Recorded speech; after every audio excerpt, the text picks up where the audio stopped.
Hi friends, welcome back to Vishal Baxi care of cricket.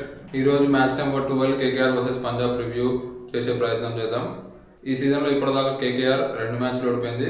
ఒకటి ముంబైతోని, ఒకటి ఎస్ఆర్ఎస్తోని. ఎస్ఆర్ఎస్తోనేమో chasing చేస్తూ ఓడిపోయింది, ముంబైతోనేమో డిఫెండింగ్ చేస్తూ ఓడిపోయింది.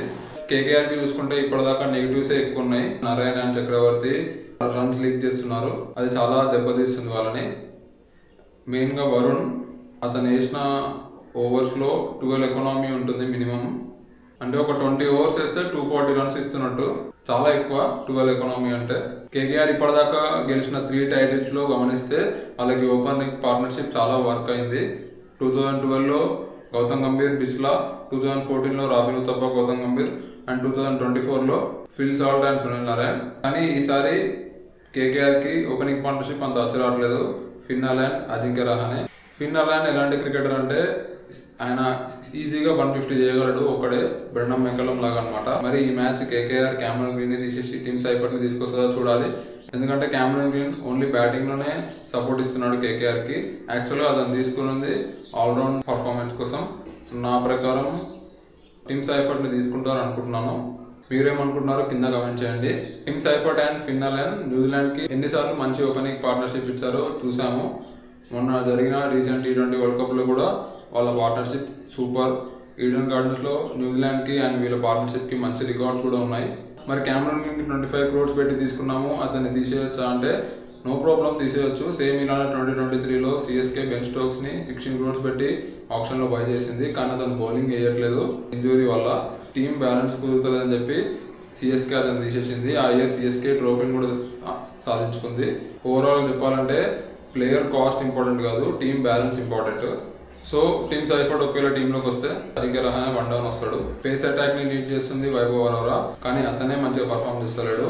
4 ఓవర్స్కి 50 ఇస్తున్నాడు. కార్తిక్ త్యాగి కూడా యార్కర్స్ చేస్తున్నాడు, కానీ అతన్ని మొత్తం స్కూప్ ఆడే ప్రయత్నం చేస్తున్నారు. ఈ సీజన్లో రఘువంశీ ఒక్కడే కేకేఆర్కి పాజిటివ్ అని చెప్పాలి. చాలా మంచి బ్యాట్స్మెన్, మంచిగా స్ట్రైక్ చేస్తున్నాడు. 2 50 కూడా చూసినాం. Running between the wickets call ఇచ్చేటప్పుడే ఫీల్డర్ చేతిలోకి పోయినా కానీ ఉరుకుతున్నాడు, నాన్ స్ట్రైకర్ని ఇబ్బంది పెడుతున్నాడు. అది కొంచెం గందరగోళంగా ఉంది, అతని నుంచి సరి చేసుకోవాలి అతను. సో ఇంకా పంజాబ్ విషయానికి వస్తే పంజాబ్ 2 మ్యాచెస్ గెలిచి మంచి ఊపు మీద ఉంది. పంజాబ్ జీటీ మీద, సిఎస్కే మీద గెలిచింది. జీటీ మీద కూపర్ కాన్లే సూపర్ అంటే సూపర్ నాకు ఆడాడు. సిఎస్కే మీద శ్రేయస్ అయ్యర్ తిరిగి ఫామ్లోకి వచ్చిండు. వాళ్ళ టీం చూసుకుంటే ప్రభ్సిమ్రన్ సింగ్, ప్రియాంచార్య లాస్ట్ మ్యాచ్లో 11 balls 39 runs కొట్టి మ్యాన్ ఆఫ్ ద మ్యాచ్ పట్టుకోవాడు. Cooper Connolly last year Jos ఇంగ్లీష్కి రీప్లేస్మెంట్గా వచ్చాడు, అతను కూడా మంచి మస్తు ఆడుతున్నాడు. ఇంకా అతను బౌలింగ్ కూడా వేయగలడు. ఈ సీజన్లో ఇంకా బౌలింగ్ చూడలేదు అతని నుంచి. మిడిల్ ఆర్డర్లో Shashank Singh, Marcus Stoinis, Nehal Wadhera left hander, మంచి రైట్ హ్యాండ్ లెఫ్ట్ కాంబినేషన్ కూడా ఉంది వీళ్ళకి. And captain Shreyas Iyer. CSK వాళ్ళు రీసెంట్గా అతన్ని ఫామ్లో తీసుకొచ్చారు. పంజాబ్ మిడిల్ ఆర్డర్ బ్యాట్స్మెన్కి అసలు ఛాన్సే వస్తలేదు, మొత్తం టాప్ ఆర్డర్ ఫినిష్ చేస్తున్నారు. ప్రియాంచార్య and Prabhsimran Singh blistering starts ఇస్తున్నారు పంజాబ్కి. బౌలింగ్లో Yuzvendra Chahal bringing his all experience and doing all the homework for each and every batsman how to bowl, and he is wearing his pace, he is wearing his length, body into the body చేస్తున్నాడు, only body line కూడా చేస్తున్నాడు, మొత్తం variations అన్ని చూపిస్తున్నాడు. Punjab face దళం కూడా చాలా బాగుంది. విజయ్ కుమార్ వైశాఖ్, హర్షదీప్ సింగ్. విజయ్ కుమార్ వైశాఖ్ అయితే పర్పుల్ క్యాప్ రేస్లో కూడా ఉన్నాడు. క్రూషియల్ ఓవర్స్ అన్ని అతనే చేస్తున్నాడు పంజాబ్కి. హర్షదీప్ సింగ్ వైట్స్ వేయకపోతే చాలు, పవర్ ప్లేలో వికెట్స్ కూడా తీస్తున్నాడు. ఆస్ట్రేలియా పేసర్ జేవియర్ బార్ట్లెట్ మంచి అవుట్ స్వింగ్ చేస్తున్నాడు, కరెక్ట్ లైన్ అండ్ లెంత్, ఇట్లా పడి ఇట్లా వెళ్ళిపోతుంది ball. South African allrounder Marco Jansen, అసలు సూపర్ ఉంది పంజాబ్ టీము.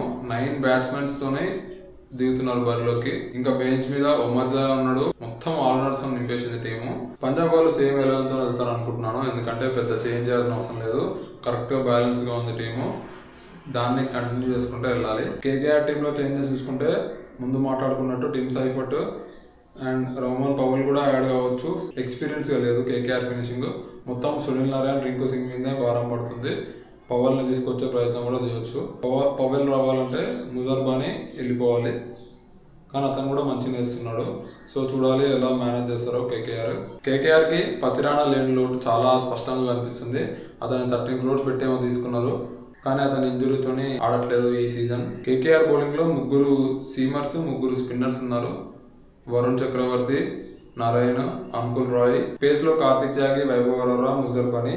ముజర్బానీ వికెట్స్ ఎక్కువ తీసుకుంటున్నాడు, పేస్ ఆఫ్ చేసి వేస్తున్నాడు ముజర్బానీ అన్ని. So KKR is going with 7 batting options and 6 bowling options. Match వచ్చేసి ఈడెన్ గార్డెన్స్ లో కాబట్టి టాస్ గెలిచిన టీం ఆల్మోస్ట్ బౌలింగ్ తీసుకుంటుంది, ఎందుకంటే డ్యూ ఫ్యాక్టర్ ఉంటుంది సెకండ్ ఇన్నింగ్స్ లో. హెడ్ టు హెడ్ రికార్డ్ చూసుకుంటే కేకేఆర్ లీడ్ చేస్తుంది with 9 and 3 at Eden gardens. Punjab ఇప్పుడు మారిపోయింది, new coach Ricky Ponting, new captain Shreyas Iyer, last time runners కూడా చూసాము. They are the favourites in this season. వాళ్ళు option లో పిక్ చేసుకునే ప్లేయర్స్ చాలా బాగున్నారు and they are using at the perfect roles. KKR కూడా 2024 లో టైటిల్ గెలుచుకుంది. ఈ రోజు మ్యాచ్ హై స్కోరింగ్ ఉండబోతుంది. Last time Punjab 100 runs defeat చేసింది. యుజ్వేంద్ర చాహల్ ఆ మ్యాచ్ లో 4 వికెట్స్ తీసుకున్నాడు. సూపర్ ఉండే ఆ మ్యాచ్. ఒకవేళ ఆ మ్యాచ్ చూడాలనుకుంటే డిస్క్రిప్షన్ లో లింక్ ఇస్తాను, చూడండి. ఈ రోజు మ్యాచ్ ప్రిడిక్షన్ విషయానికి వస్తే మ్యాచ్ వచ్చేసి ఈడెన్ గార్డెన్ లో జరుగుతుంది కాబట్టి అన్ని కండిషన్స్ KKR కి అనుకూలిస్తాయి. Toss will be crucial in this match. KKR already had 2 defeats and they are very eager to give a comeback. Punjab team KKR team కన్నా చాలా బ్యాలెన్స్ గా కనిపిస్తుంది. Believing in KKR's team, I am going with KKR today. Expecting a huge comeback from KKR at their home ground. Team Seifert and Rahman Powell వస్తే కనుక KKR కి చాలా chances ఉన్నాయి గెలవడానికి. Let's see. So that's it for the today's preview, guys. Let's meet after the match. మీరు ఎవరు గెలుస్తారు అనుకుంటున్నారు కింద కమెంట్ చేయండి అండ్ సబ్స్క్రైబ్. మళ్ళీ మ్యాచ్ అయిపోయాక కలుద్దాం. బాయ్.